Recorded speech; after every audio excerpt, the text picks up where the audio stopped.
Hello students, चलिए आज हम शुरू करते हैं हमारी एक्सरसाइज 8.2। तो 8.2 के लिए हमने पहले ट्रिग्नोमेट्रिक टेबल को कर लिया है क्योंकि उसी की बेसिस पर हम ये एक्सरसाइज कर पाएंगे। तो क्या है हमारा पहला question? Question number 1 is evaluate. हमें वैल्यूज इवैल्यूएट करनी है और उसके हमारे पास 4 पार्ट गिवन है। तो very first is sin 60 cos 30 plus sin 30 cos 60। इनकी वैल्यूज़ हमें बतानी है कि क्या आएंगी। तो sin 60 की वैल्यू हमारे पास क्या होती है? जैसे कि हमने पिछले लास्ट टाइम टेबल किया था, तो टेबल में हमने वैल्यू देखी थी, क्या थी sin 60 की? Value of sin 60 is √3/2।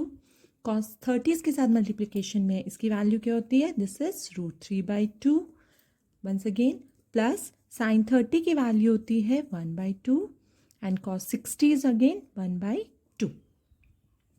√3 into √3 ये क्या हो जाता है? अगर हम करेंगे √3 इंटू √3 तो इसको हम कैसे लिख सकते हैं? √3 इंटू 3। इसको बाहर निकालेंगे तो इट बिकम्स 3। तो यहाँ हम लिख लेंगे 3/2 into 2 is 4 plus 1 into 1 is 1, 1/4 दोनों को ऐड करेंगे तो ये हो जाएगा हमारे पास 4/4, इट मीन्स 1। तो आंसर इज 1। तो आंसर क्वेश्चन पार्ट 1 का हमारे पास आंसर आ गया है 1। अब हम क्वेश्चन पर सेकेंड पार्ट देखते हैं कि सेकेंड पार्ट क्या है इसका। Second part is 2 10 square 45 degree plus cos square of 30 degree minus sin square of 60 degree. Okay अब इसमें आप लोग ध्यान रखें कि प्रीवियस क्वेश्चन में क्या था कि कोई भी टर्म जो थी वो स्क्वायर में नहीं थी। यहाँ पर क्या है, हमारे पास जो टर्म्स हैं वो किस में है? स्क्वायर में है। तो ये 2 10 स्क्वायर 45, 2 इंटू 1045 की वैल्यू क्या होती है? 1045 की वैल्यू होती है 1 और ये स्क्वायर में है तो 2, 1 स्क्वायर प्लस cos 30 की वैल्यू हमने अभी ऊपर भी ली, क्या होती है? √3/2 तो इट बिकम्स √3/2 का स्क्वायर माइनस sin 60 की वैल्यू हमने ऊपर ली थी अभी, क्या होती है? √3/2 का होल स्क्वायर। 2 इंटू 1 क्या हो जाएगा? 2 प्लस जब √3 का स्क्वायर करेंगे तो जैसे हमने ये किया था, ये क्या हो जाएगा? 3 अपॉन में 2 का स्क्वायर है, ये क्या हो जाएगा? 4 माइनस वंस अगेन √3 का स्क्वायर, इट बिकम्स 3/4। तो ये दोनों टर्म्स कैंसिल और ये आंसर आ जाएगा हमारे पास 2। तो दिस इज पार्ट सेकेंड। अब हम बात करते हैं पार्ट थर्ड की। थर्ड पार्ट हमारे पास है cos of 45 degree upon sec of 30 degree plus cosec of 30 degree. Okay now solving this, अब हमारे पास क्या होगा? cos 45 डिग्री की वैल्यू होती है cos 45 डिग्री और sin 45 डिग्री, दोनों की वैल्यू क्या आती है हमारे पास? 1/√2। This is 1/√2। अब यहाँ ध्यान रखना, ये जो वैल्यूज़ हैं ये वैल्यूज़ हमारी क्या हैं? ये वैल्यूज़ हमारी स्क्वायर में नहीं है। तो दिस इज 1/√2 और डिनोमिनेटर में क्या है? sec of 30। sec ऑफ 30 की वैल्यू होती है 2/√3 प्लस cosec 30 की वैल्यू होती है हमारे पास 2। cosec 30 is 2। अब हम इसको सॉल्व करेंगे तो ये क्या हो जाएगा? 1/√2। डिनोमिनेटर में हमने क्या लेना पड़ेगा? एक एलसीएम लेंगे हम, जो क्या होगा? √3। तो ये हो जाएगा 2 प्लस 2√3।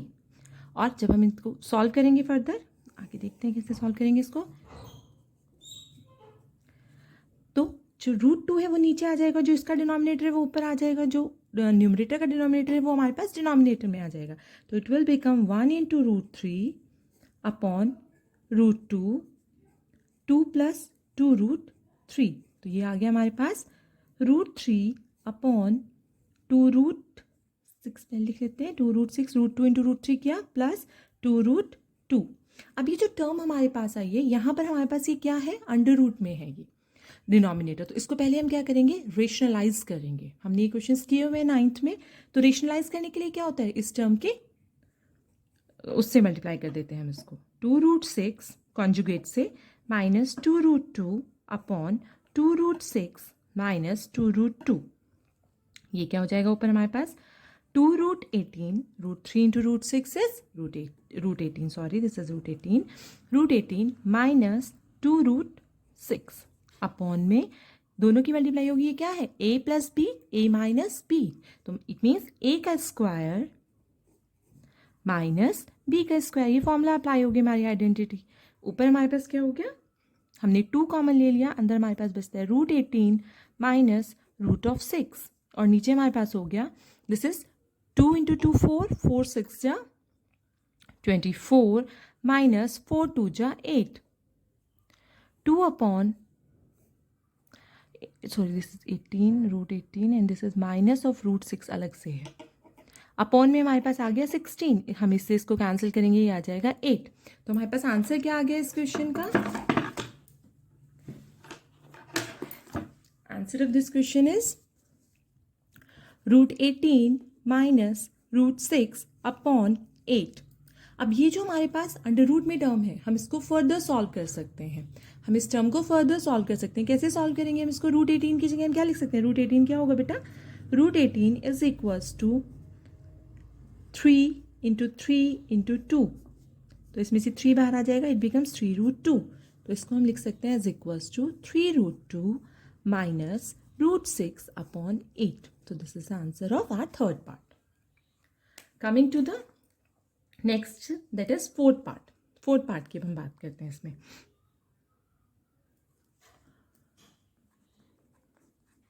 फोर्थ पार्ट है हमारे पास sine 30 degree plus tan of 45 degree minus cosec 60 degree upon sec of 30 degree plus cos 60 degree plus cot of 45 degree. ये हमारे पास क्या है? हमारा क्वेश्चन पार्ट फोर्थ है। अब पार्ट फोर्थ को कैसे सॉल्व करते हैं? इसमें वैल्यूज पुट करनी है, बस नॉर्मली वैल्यूज। सिर्फ बात में ये है कि हम इसको वैल्यूज़ को कैसे सॉल्व करते हैं, हम कैलकुलेशंस कैसे करते हैं, क्योंकि उनमें गलती होने के थोड़े चांसेस रहते हैं। तो साइन 30 की वैल्यू क्या होगी? साइन 30 इज 1/2, tan 45 की वैल्यू हो गई 1 माइनस cosec 60 इज 2/√3। टेबल को बहुत अच्छे से ध्यान रखना है हमें, तभी हमारे लिए सिंपल होगा इन क्वेश्चंस को करना। अगला है हमारे पास sec 30 की वैल्यू हो जाएगी 2/√3 प्लस cos 60 की वैल्यू होती है हमारे पास 1/2 एंड cot 45 इज 1।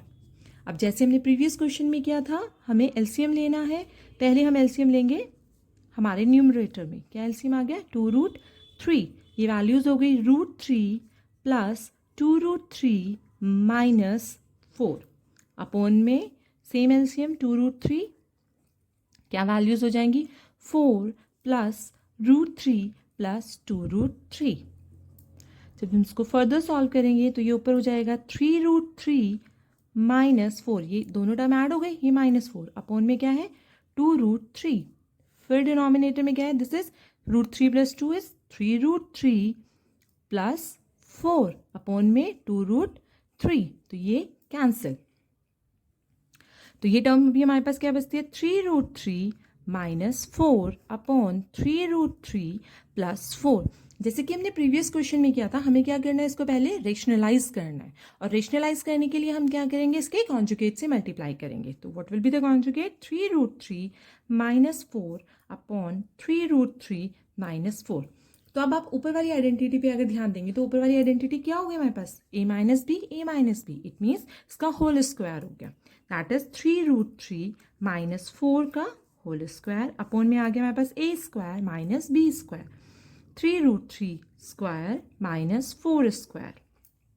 अब ये हमारे पास क्या हो गया? 3√3 माइनस 4, इसको लिखेंगे हम a का स्क्वायर हो जाएगा हमारे पास 9 इंटू 3 इज 27 प्लस b का स्क्वायर हो जाएगा 16 माइनस 2ab, 2 4 3 12 24√3 अपॉन में हमारे पास हो गया a square minus b square, ये वंस अगेन 27 माइनस 16, ये जो वैल्यू है ये क्या होगी हमारे पास?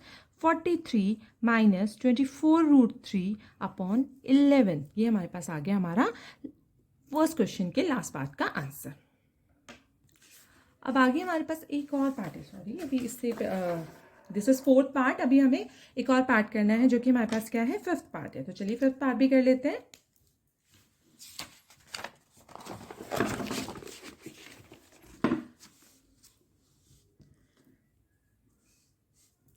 क्या है हमारा फिफ्थ पार्ट? फिफ्थ पार्ट है हमारे पास 5 cos square 60 degree plus 4 sec square 30 degree minus 10 square 45 degree, sorry mid से, अपॉन में हमारे पास क्या है, sine square 30 degree plus cos square 30 degree. तो यहाँ फिर से हम वैल्यूज पुट करते हैं। ध्यान रखना है कि जितनी भी वर्ड टर्म्स है हमारे पास सारी स्क्वायर में है। ओके, तो this is fifth part of question number 1। Fifth part, 5 cos square 60, तो वैल्यूज पुट करेंगे। इन 5 कॉस 60 की वैल्यू क्या होती है हमारे पास, 1/2 का होल स्क्वायर प्लस 4 सेक 30 की वैल्यू हमारे पास क्या होती है, दैट इज 2/√3 का स्क्वायर माइनस 1045 इज 1 का स्क्वायर, अपॉन में साइन ऑफ 30 इज 1/2 का square and cos of 30 is √3/2 का स्क्वायर। ये वैल्यूज क्या हो जाएंगी, 5 into 1/4 plus 4 into 4/3 minus 1 upon में 1/4 प्लस 3/4। अगली वैल्यू क्या हो जाएगी हमारे पास, this is 5/4 plus 16/3 minus 1 upon, ये हो जाएगा हमारे पास 4/4।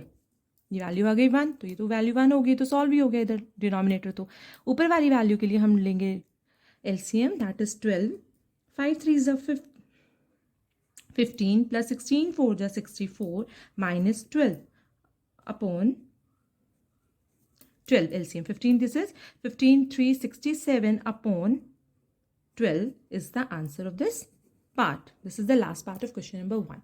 Thank you. अगर आपको थोड़े भी क्वेश्चन समझ आए हैं तो please like share and subscribe the video.